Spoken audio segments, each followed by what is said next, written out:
Welcome to the Generation Elevation podcast, a conscious, connected platform for those who are ready to manifest their dream life. I'm your host, Elise Riley, a former PT, now motivational speaker, igniting empowerment and transformation all across the globe. Here at Generation Elevation, we are committed to bringing you the most inspiring guests who will share their stories, wisdom, and advice to help you progress closer to living a life of your own terms.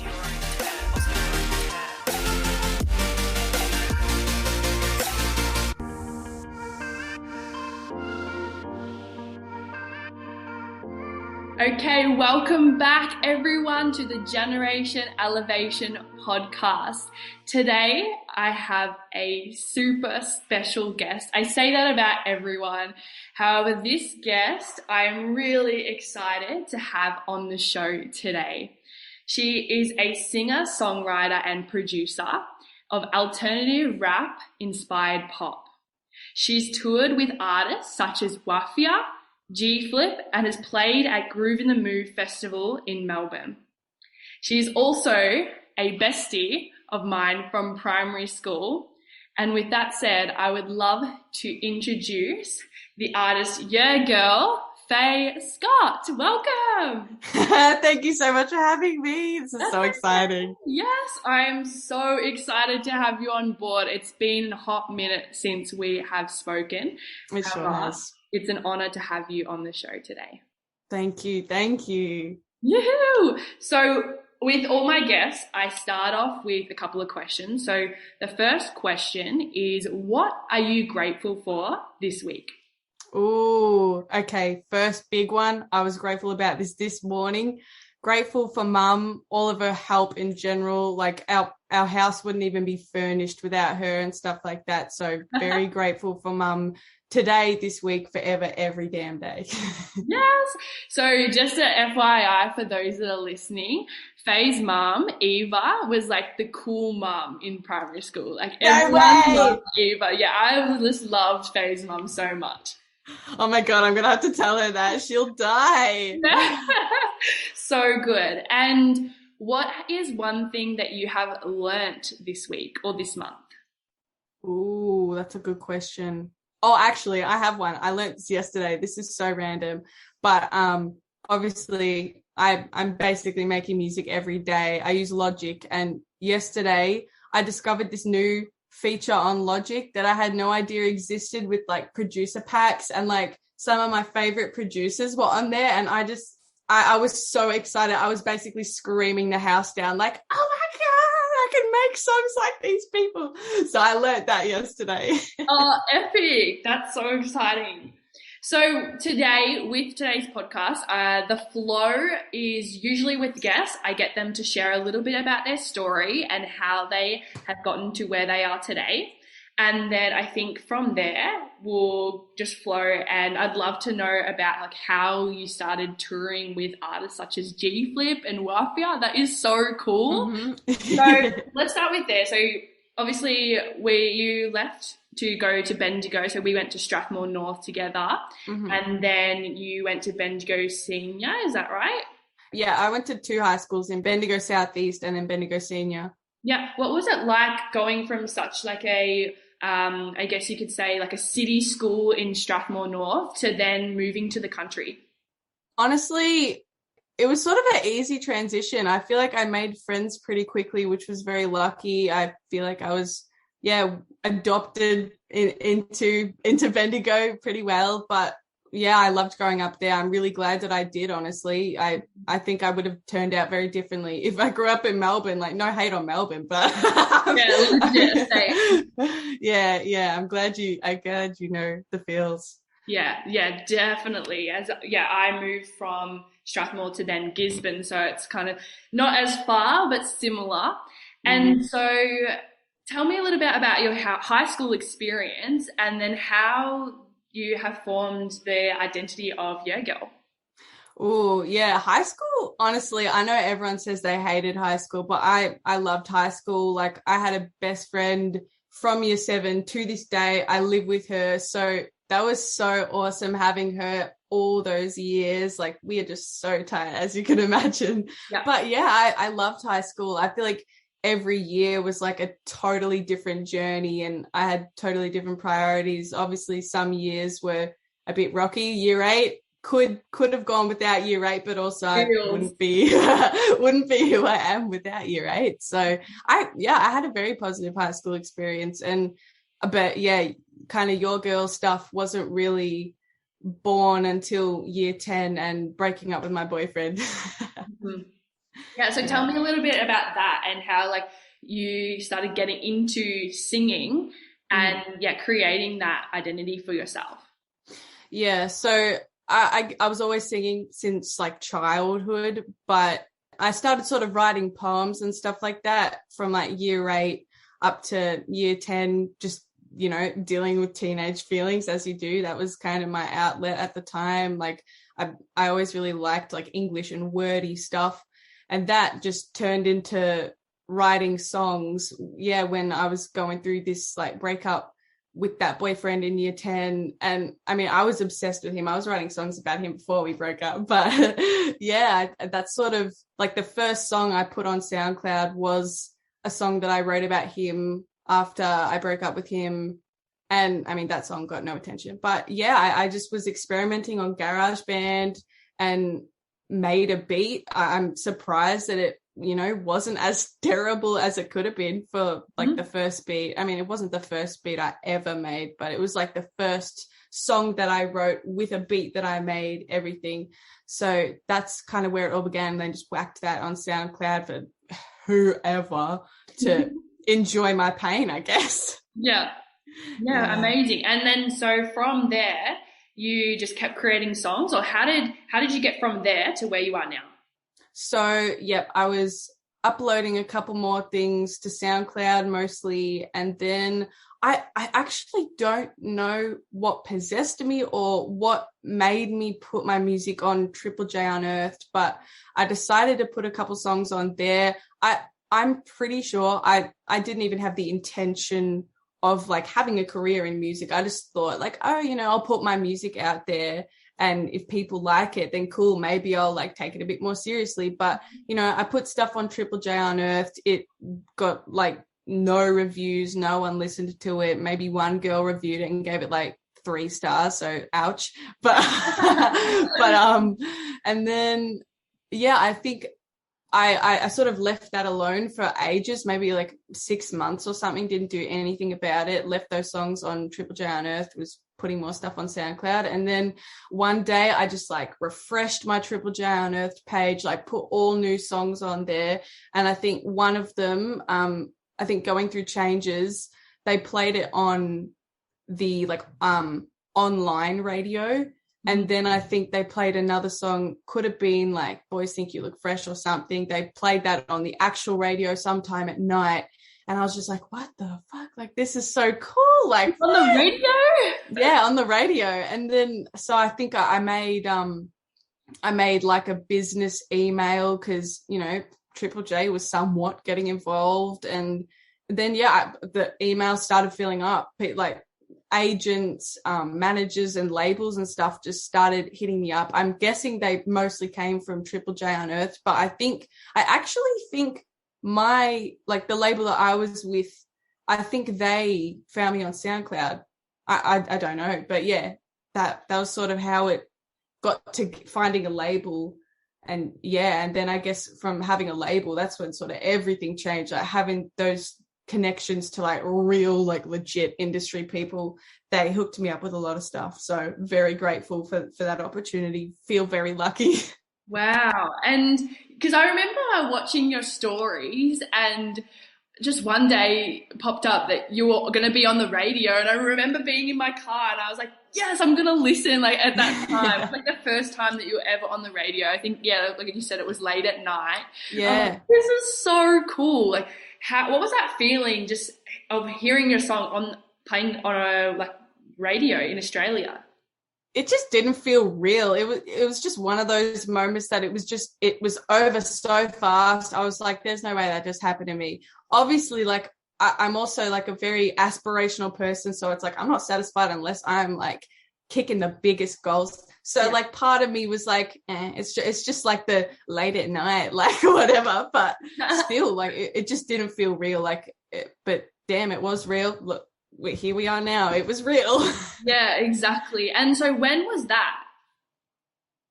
I reckon that was, I think 2018, because 2018 was like, yeah, when I toured with WAFIA. I think, I'm trying to remember. No, I didn't actually officially sign my record deal until the start of 2019, but I was working with my manager sort of unofficially through year 12. Mm-hmm. And so, yeah, that's when I toured. I was touring while doing exams. That was crazy. But like, I put no like effort into my exams. I mean, mild effort, but yeah, that it all sort of started happening in 2018, and that's when I did Unearthed High, and I finalized. I totally forgot about that. Yeah, that was crazy with the Kid Leroy. Nah, that's whack. That's whack. Wow. Okay, so let's go back a minute. So you were touring during year 12. Yeah.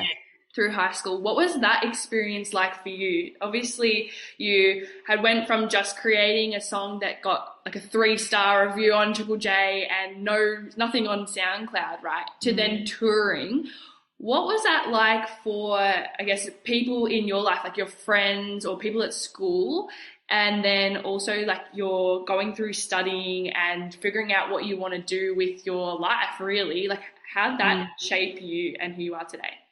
Oh, it was such a weird but cool time. Like, just, as like cringe and weird as it sounds to say, like people were treating me differently at school and stuff like that. Like, not a lot, obviously. Like, I was by no means famous or anything, still not, but already getting more attention and getting attention from like the principal and stuff. That was weird, but it felt cool. Obviously my ego was loving it, but yeah, I think I really sort of just not like dropped the ball at school, but I just thought, come on, like I'm touring, like I'm not going to go to uni. And I know to this day, I'm not going to go to uni. So I'm glad that I like put all my energy into the touring and the music stuff rather than like, typical school stuff. So yeah, it was really cool. It was really fun. And yeah, like I said, my ego was just absolutely loving it.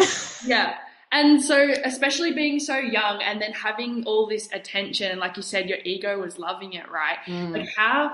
Like how did you deal with that then, like going into like the industry and making sure like you remain like who you are at your core essence? Well, to be honest, like I've always been like a pretty egotistical person, like always had a lot of like, self-confidence and self-esteem. So it sort of, it almost felt like natural / destined. Like I was like, yeah, like I'm meant to be getting this kind of attention. Like obviously that's crazy, but that's sort of how it felt. But, at the same time, I still like stayed humble and stuff, like especially like when you put up next to like legit artists that are like really successful and I'm just a little nobody, like, but yeah. And like you said, that comparison when you're around people like G FLIP, WAFIA, like Kid Leroy, who did you say before? Well, I never met him or anything, but he finalized in the Unearthed High with me, and at the time, like obviously he was also a nobody, like, and it's just so weird seeing, like, thinking that I was somehow in some way connected to him. That's crazy. So like, yeah, especially becoming like a fresh new artist, right? And then coming like into connection with these people that are highly successful in the industry, I could imagine like there potentially could be like some comparison to those people. And did you ever have any like limiting beliefs or doubts or any haters along your journey?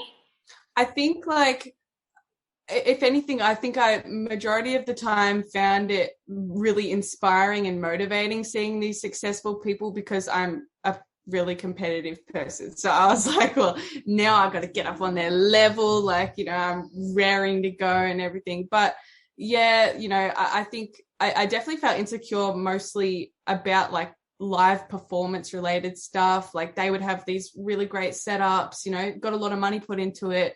and yeah, they have labels and stuff backing them and stuff like that. And, you know, I did too, but I was, you know, I was like the little baby of the label. So obviously I got the least amount of attention, the least amount of money put into me. And all of my dreams and visions for the live show and everything, music videos, everything, like all of it has a big budget in my mind. And, you know, it was frustrating not being able to kind of materialize that. So yeah, but yeah, honestly, I didn't struggle too much with limiting beliefs, but if anything, if any limiting beliefs I struggled with was that I couldn't do things the way I wanted to. I had to do them the right way, like the label way. Like, you know, I can't produce my own songs like the way I want. They have to sound this way because this is what other people want. This is what the radio wants to hear and stuff like that.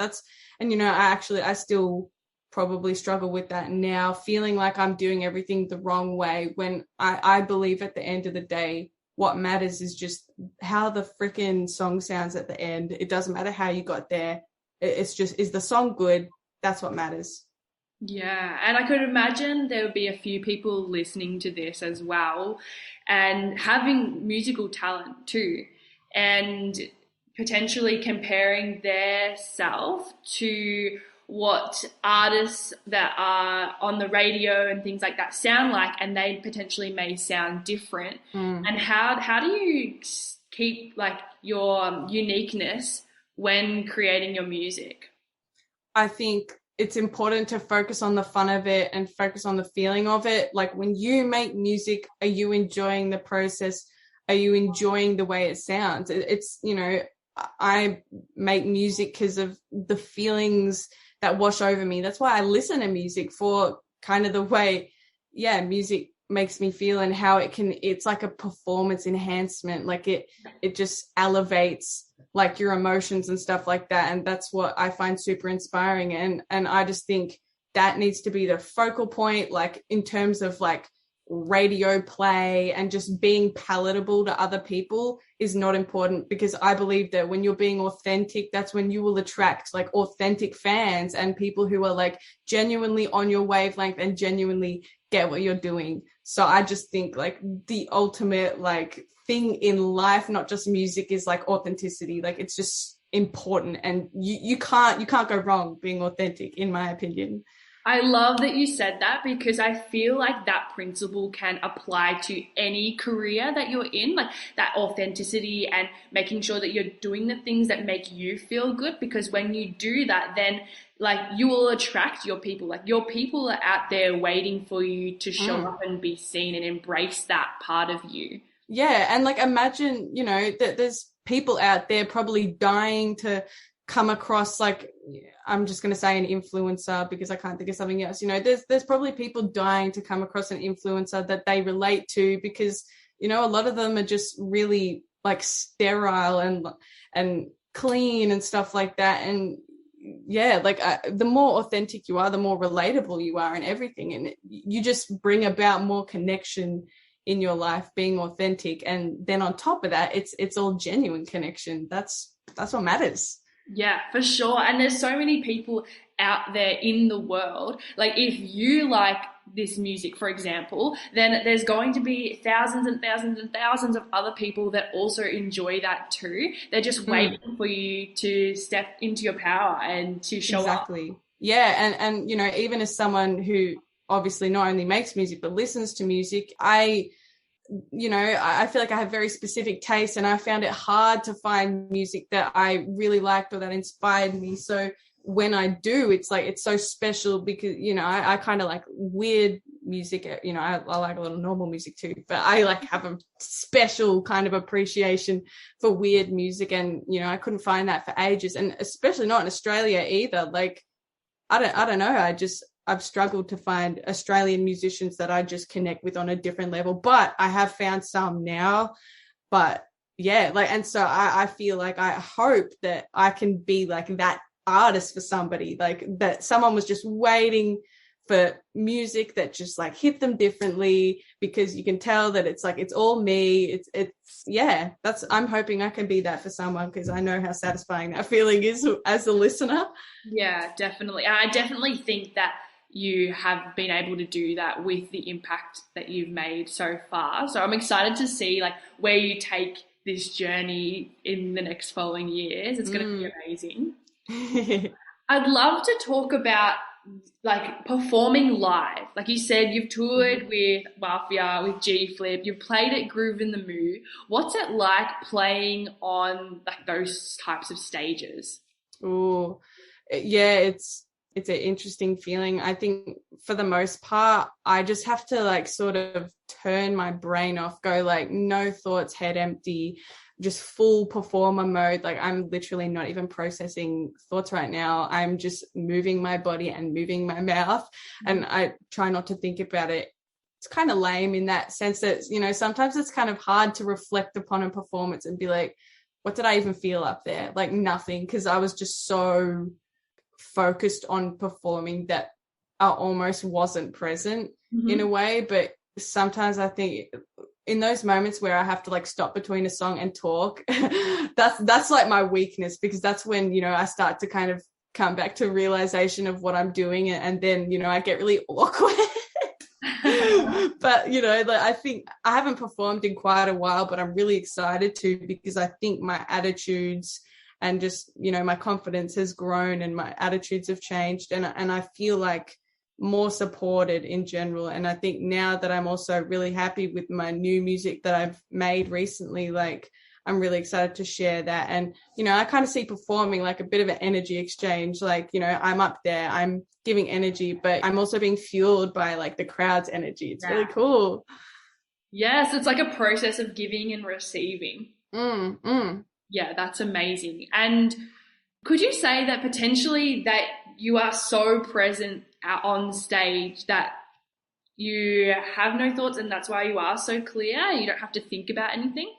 In a way, because it's like I'm fully expressing myself up there. Like I'm just like projecting my inner world outside. And I mean, that this has only really been a recent development for me too, because I think the last show I did, Jade Alice, another artist in Melbourne, she asked me if I was a dancer, and I was like, no, but like I just took that as such a huge compliment. And like ever since she said that to me, like I've just had so much more confidence, and so now I'm really keen to perform, because I feel like I can like fully move freely, not be insecure about like how I'm dancing, because that's definitely an insecurity of mine on stage, is like that I'm dancing weird. I literally never look back at videos of myself performing, and when people send them to me, I just like, you know, very like lightly look at them. Like I'm not really analyzing it, because I would analyze way too hard and get insecure. So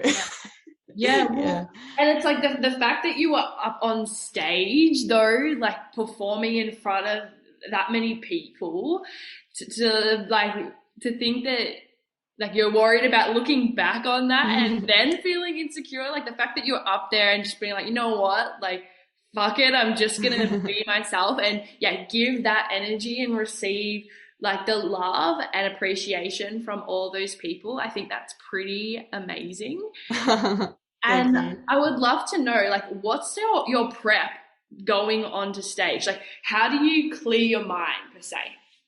I feel like I almost do the opposite in a sense. Like I try to stay as busy as possible right before going on stage. I'm like word vomiting at everyone, like talking, like just trying to have stuff to do, like going around talking to people, getting excited, because I feel like when I get anxious, I get really like quiet and still. So I'm trying to like really fight the urge to do that. And so it's like if I sat down in a quiet room by myself, like that would mess me up. Like I need to like be elevated and stay like sort of distracted, so that I can just go out there full of energy and just feel confident. So I just be social. That's really cool that you say that, because there's like a lot of people out there that would think, oh, you know, to clear your mind, you need to cross your legs, like meditate and like, say what you're grateful for and all this stuff. Make sure your crystals are all in alignment and like the moon's right. And Yeah.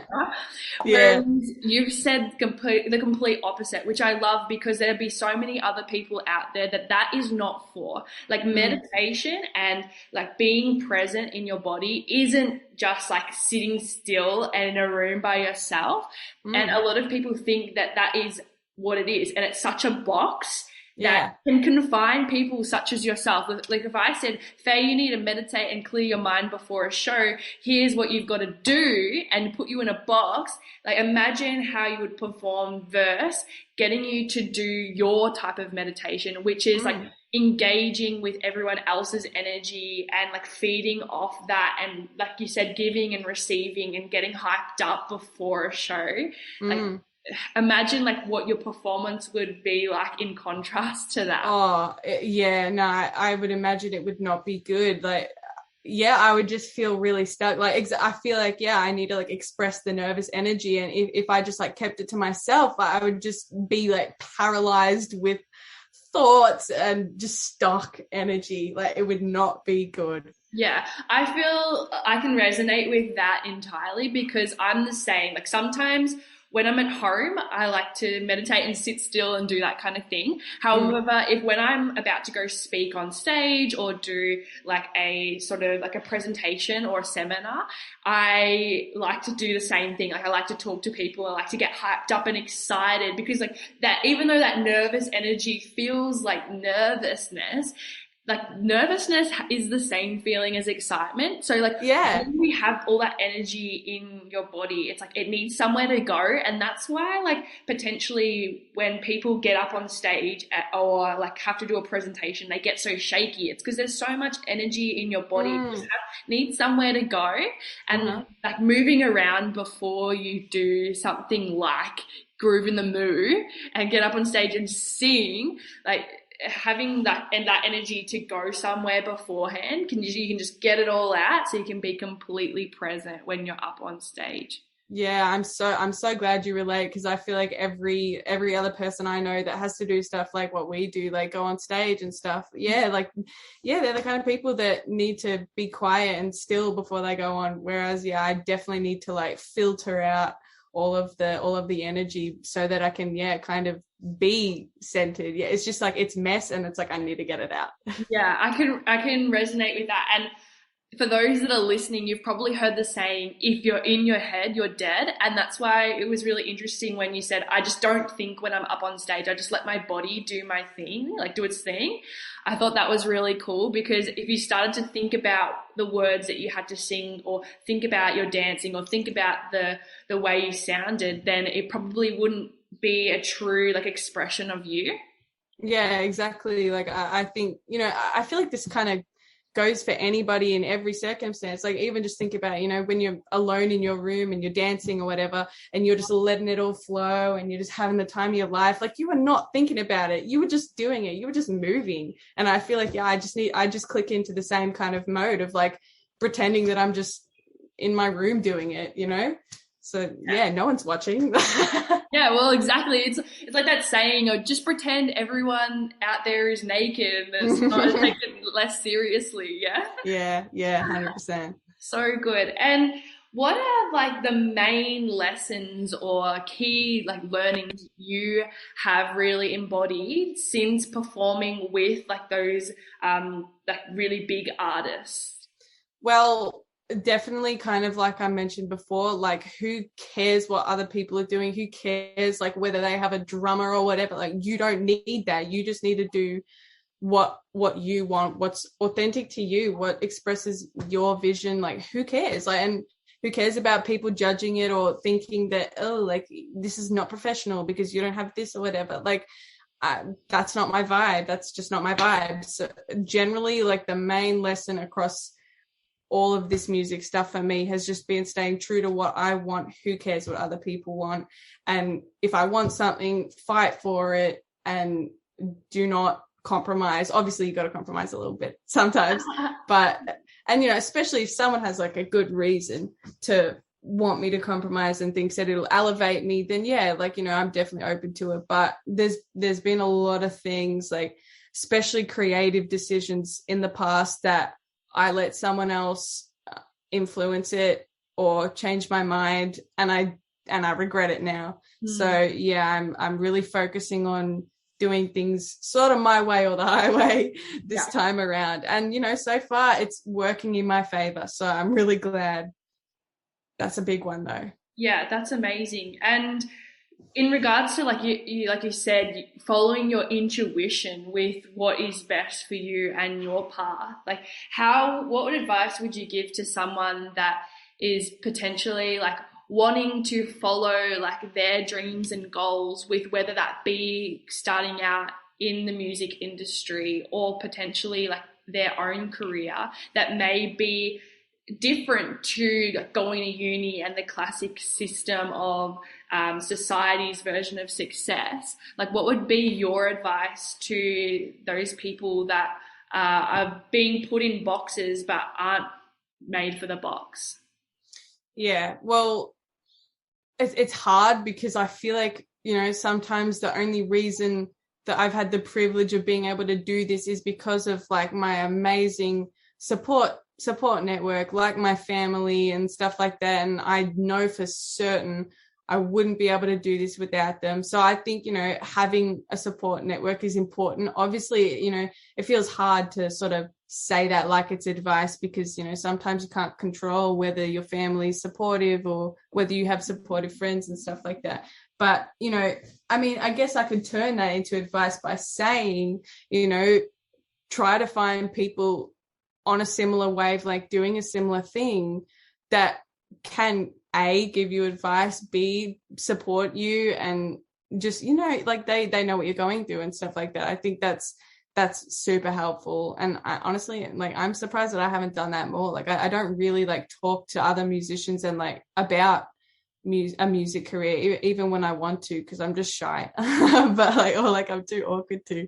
But I think that's important, having like a community, being part of a community, because for ages, like in the beginning, first couple of years I was doing this, I was sort of out of the loop with like Australian musicians. I wasn't connected with many, and it would have been helpful if I was in the beginning. And I'm really glad that I am now, and I have more sort of musician friends, like, yeah, doing the same thing. So I think that's something that's important to do. But sometimes it takes time. Yeah, I think that's a huge one. Like your environment externally, like who you surround yourself with. It's like that saying, if you hang around 5 people that are millionaires, you'll become the 6th. Or if you hang around 5 people that are poor, you'll become the 6th. And it's true, like, I haven't heard that. That's really interesting. Yeah, that's a good one. If you hang around people that are doing well in what you want to be doing, whether that be music or whether that be, for me, coaching, it's like then you will automatically become like the 6th person or whatever in that same, because you're the 5 people, like average of the 5 people you hang around most. Okay, yeah. No, I completely agree. Like I always say to people, like birds of a feather flock together, you know. 100%. It's kind of a similar thing. And I think, yeah, it is really, really important. And I totally know that you would agree. It's super important who you are hanging around, who gives your energy and whose energy you're receiving. Like it's super important. I think,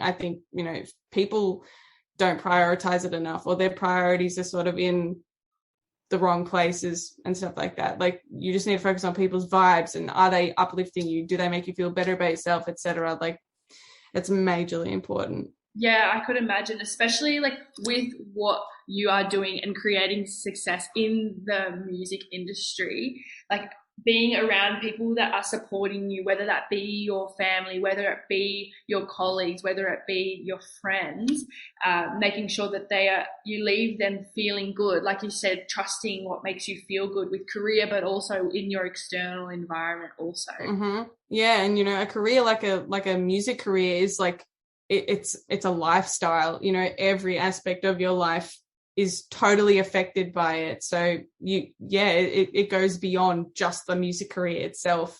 exactly your home life, your house, everything. It's all involved in it. So, you know, everything's got to be as good as you can make it, you know, within the realm of possibility. Definitely. And like talking about external environment, what about internal environment? Like how important is that for you? Especially like you said before, you said that you were shy, and I was like, how is this girl shy? She's like performing on stages in front of all these people. Like what? And I'm sure people that are listening to this right now would also feel the same in regards to like maybe potentially having that belief that they are shy, but also not realizing their potential in what it is that they can do if they follow what does feel good and follow their strengths, their passions, and their purpose. So I'd love to know like your internal processes, like your self-talk. Oh, yeah, it's hard. I'm definitely nervous, like talking to other musicians, mostly for the fact that I'm just paranoid that they're going to be suspicious of me. I feel like there's a, you know, the music industry is like a pretty superficial and pretty fake industry for the most part. And a lot of people, you know, it sometimes, you know, the lines are blurred between, is this like a genuine connection, or does this person sort of expect to be benefited by this relationship? But I think in general, for the most part, like I'm pretty good at just shooing away like those kind of negative and like limiting beliefs and stuff like that, and just saying nope, like focus on, like look around, like look at how this is going, and focus on the feeling of it. Like it's all about focusing on the feeling of it, you know. And sometimes the right thing doesn't always feel that great either, but you know, you got to walk the line, I guess. It's like that discernment between intuition, like is this a full body yes, or if it is a no, why is it a no? And if it's a no because of potential like intuition, then being like, okay, that's not for me. Or if it's a no because of limiting beliefs, then going into that deeper. 100% agree. I love that. I love that. And I'm curious, and I'm sure people that are listening would be curious to know, like, what have you got in store for 2022? Oh, a lot. I truly believe that like 2022 will be my comeback. You know, the last 2 years have just been a bit of a write-off in my mind, you know, even though Until We Meet Again came out in 2020, that still didn't happen the way that I wanted it to happen. But shit, like 2022 is going to be crazy. I already know it will. Like I don't think I can say too much, but yeah, in the first couple of months of the year, I have a song locked in that will be coming out in the first couple of months. So everyone will find out about that very soon. I'm literally doing a photo shoot today for that song. Oh, so good. Very, very excited. But yeah, lots of music. That's probably the main difference between this year and the whole like past few years in my career, is this 2022 is just going to be filled with a lot more releases, which is just what I have been dying for and waiting for years. I feel like I, you know, would release like 2 songs a year, like, or like, you know, an EP and like 2 singles, but there's going to be a lot more music. So I'm so excited. Total like rebirth for me. Yes, we want the music. We're like dying for you to release this stuff. So I'm dying to release it. Yes, we want music. Yeah. Love it. And for those that are curious, where can we find you? So my Instagram username is Yergurl Music, and I'm definitely the most active on Instagram. Instagram is like my daily spot, and I love talking to fans and everybody on there. So that's like where I'm the most active. But otherwise, Yergurl on Facebook, Yergurl on Spotify, Yergurl on SoundCloud, all that jazz. How do you spell it? How do you spell it? Yergurl. Cool. All right. Amazing. If you got that, guys, make sure you check out Yergurl on all the socials, because she's going to be releasing some epic stuff in the new year. And Faye, before we wrap up, I have one last question for you. Mm-hmm. So I'm sure that those are listening would love to know your one piece of advice, and take your time with this. Your one piece of advice for those potentially coming out of school and aren't for the box of society's perception of success, and they want to move away from mundane ways of living to live their most epic version of their life. What would be your advice for someone that's going against the grain to do something that fulfills their soul? I already know this one. And for me, what I would say, and I swear to God, I just am desperate for everyone to live this way. I really, really want everyone to live this way. But aggressively be yourself. Aggressively be yourself. Do not, who gives a damn shit? Aggressively be yourself. Show the world, and do all of the things that ignite the flame inside of you. Don't let someone water down your personality. Don't let them kill your fire.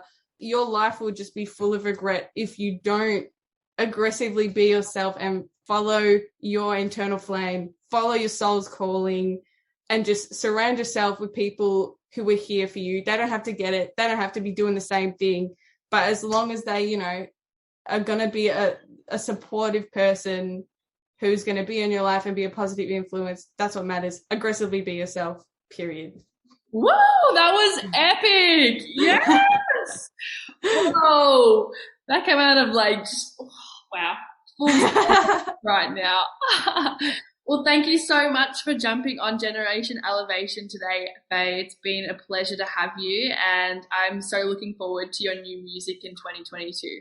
Oh, thank you. And thank you so much for having me. This has been really fun and such a great way to kind of start my day. So thank you.